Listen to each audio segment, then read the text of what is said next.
ನಿನ್ನೆ ಮಾನ್ಯ ಉಪಮುಖ್ಯಮಂತ್ರಿಗಳು ಡಿ ಕೆ ಶಿವಕುಮಾರ್ ಅವರು ಯೆಲ್ಲೋ ಲೈನ್ನ ಇನ್ಸ್ಪೆಕ್ಷನ್ ಮಾಡಾದ ಮೇಲೆ ಇನಾಗ್ರೇಷನ್ಗಿಂತ 3 ದಿವಸ ಮುಂಚೆ ಅವರು ಸಮಯ ಮಾಡ್ಕೊಂಡು ಹೋಗಿದ್ದಾರೆ. ಅವರಿಗೆ ಅಭಿನಂದನೆಗಳು, ಕೃತಜ್ಞತೆ. ಬಟ್ ನಿನ್ನೆ ಅವರು ಆ ಸಂದರ್ಭದಲ್ಲಿ ಹೇಳಿದ್ರು, ನಮ್ಮ ಎಂ ಪಿ ಇನ್ನೂ ಭಾಳ ಚಿಕ್ಕ ಹುಡುಗ, ಭಾಳ ಅರ್ಜೆಂಟ್ ಮಾಡ್ತಾ ಇದ್ದಾನೆ, ಇದರ ಓಪನಿಂಗಿಗೆ ಭಾಳ ಅರ್ಜೆಂಟ್ ಮಾಡ್ತಾ ಇದ್ದ ಅಂತ. ನಾನು ಅವರಿಗೆ ಬಹಳ ವಿನಯಪೂರ್ವಕವಾಗಿ ಹೇಳಲಿಕ್ಕೆ ಇಚ್ಛೆ ಪಡ್ತೇನೆ, ವಿನಮ್ರತೆಯಿಂದ ಹೇಳಲಿಕ್ಕೆ ಇಚ್ಛೆ ಪಡ್ತೇನೆ. ಹೌದು, ನಾನು ಹೊಸ ತಲೆಮಾರಿನವನು, ಅದಕ್ಕೆ ನನಗೆ ಅರ್ಜೆಂಟಾಗಿ ಕೆಲಸ ಆಗಬೇಕು ಅಂತಿದೆ, ಅದಕ್ಕೆ ನಾನು ಅರ್ಜೆಂಟ್ ಮಾಡ್ತಾ ಇದ್ದೀನಿ. ಬೆಂಗಳೂರಿನಲ್ಲಿ ಈಜಿಪುರ ಫ್ಲೈಓವರ್ ಕಟ್ಟಕ್ಕೆ 2 ಕಿಲೋಮೀಟರ್ ಫ್ಲೈಓವರ್ ಕಟ್ಟಕ್ಕೆ 8.5 ವರ್ಷ ಆಯಿತು. ಅದು ನನ್ನ ತಲೆಮಾರಿನವರಿಗೆ ಸರಿ ಅನ್ಸಲ್ಲ. ಅದು ಒಂದು metro line construction civil work ಎಲ್ಲ ಕಂಪ್ಲೀಟ್ ಆದಮೇಲೂ ಕೂಡ 3.5-4 ವರ್ಷ ಹಾಗೆ ಕಾಯ್ಕೊಂಡಿರುತ್ತೆ. ಈಗಲೂ ಅರ್ಜೆಂಟ್ ಮಾಡಬಾರ್ದು ಅಂತಂದರೆ ಜನಕ್ಕೆ ಯಾವ ವಿಷಯಕ್ಕೆ ನಾವು ಅರ್ಜೆಂಟ್ ಮಾಡಬೇಕು? Congress party represents politics of delay ಮಾಡೋದೇನೇ ಅವರದ್ದು ಪಾಲಿಟಿಕ್ಸು. ಆಲಮಟ್ಟಿ ಡ್ಯಾಮ್ ಕತೆ ನಿಮಗೆ ಗೊತ್ತಿದೆ. ಲಾಲ್ ಬಹದ್ದೂರ್ ಶಾಸ್ತ್ರಿ ಅವರು ಬಂದು ಶಂಕುಸ್ಥಾಪನೆ ಮಾಡಿದ್ರು. ಮನಮೋಹನ್ ಸಿಂಗ್ ಅವ್ರ ಕಾಲದಲ್ಲಿ, ವಾಜಪೇಯಿ ಅವ್ರ ಕಾಲದಲ್ಲಿ ಅದು ಕಂಪ್ಲೀಟ್ ಆಯಿತು. ಇಂದಿರಾ ಗಾಂಧಿ ಅವರು ಶಂಕುಸ್ಥಾಪನೆ ಮಾಡೋರು, ಸೋನಿಯಾ ಗಾಂಧಿ ಅವರು ಉದ್ಘಾಟನೆ ಮಾಡೋರು. ಈ ಸ್ಪೀಡಲ್ಲಿ ಕಾಂಗ್ರೆಸ್ ಪಾರ್ಟಿ ದೇಶ ನಡೆಸಿದ್ರಿಂದ, ಅರ್ಜೆಂಟ್ ಮಾಡದಲ್ಲೇ ಇದ್ದಿದ್ರಿಂದ ದೇಶ ಈ ಸ್ಥಿತಿಗೆ ಬಂದಿದ್ದು. ಇವತ್ತು ಬೆಂಗಳೂರಿನಲ್ಲಿ ಮೆಟ್ರೋ ಬೇಕಾಗಿರೋದು, ಬಸ್ ಬೇಕಾಗಿರೋದು ದೊಡ್ಡ ದೊಡ್ಡ SUV ಇಟ್ಕೊಂಡು ಓಡಾಡುವಂಥ ಜನಕ್ಕಲ್ಲ.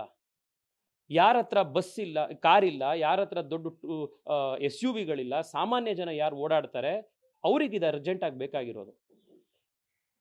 ಈ ಯೆಲ್ಲೋ ಲೈನಿಗೆ ಇವತ್ತು MP ಅರ್ಜೆಂಟ್ ಮಾಡ್ತಾ ಇದ್ದಾರೆ ಅಂತ ಹೇಳಿ ನನಗೆ ಅರ್ಜೆಂಟ್ ಮಾಡ್ತಾ ಇರೋದಕ್ಕೆ ಬೈತಾ ಇರುವಂಥವ್ರು, ಮೆಟ್ರೋ ಲೈನಿಗೆ ಅವ್ರ ಕೊಡುಗೆ ಏನಿದೆ?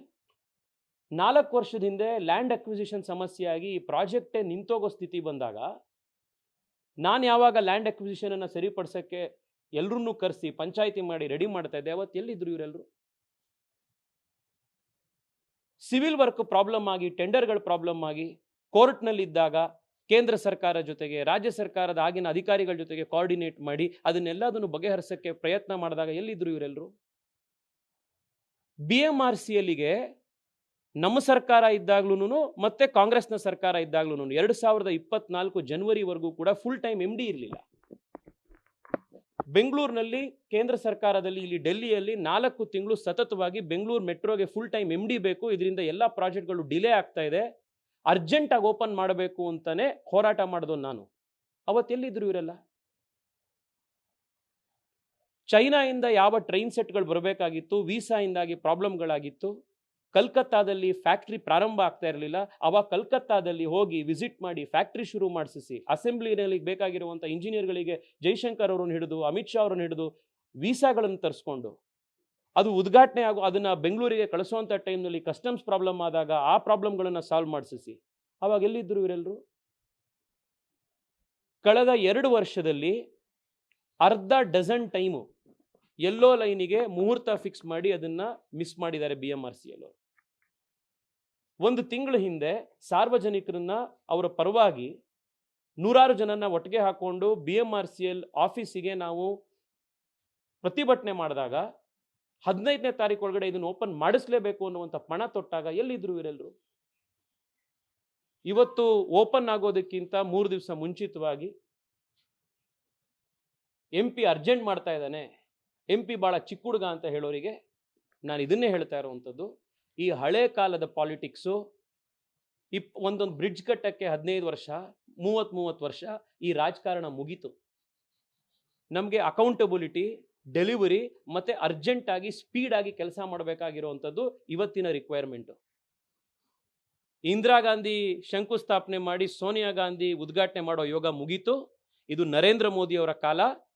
ಶಂಕುಸ್ಥಾಪನೆನೂ ನಾವೇ ಮಾಡ್ತೀವಿ, ಇದರ ಉದ್ಘಾಟನೆನೂ ನಾವೇ ಮಾಡ್ತೀವಿ. ನಮ್ಮ ಜನಕ್ಕೆ ಆದಷ್ಟು ಬೇಗ ಸಮಸ್ಯೆಯನ್ನು ಬಗೆಹರಿಸುವಂಥ ನಾಯಕತ್ವವನ್ನು ದೇಶಕ್ಕೆ ನಾವಾಗಲೇ ಕೊಟ್ಟಿದ್ದೀವಿ.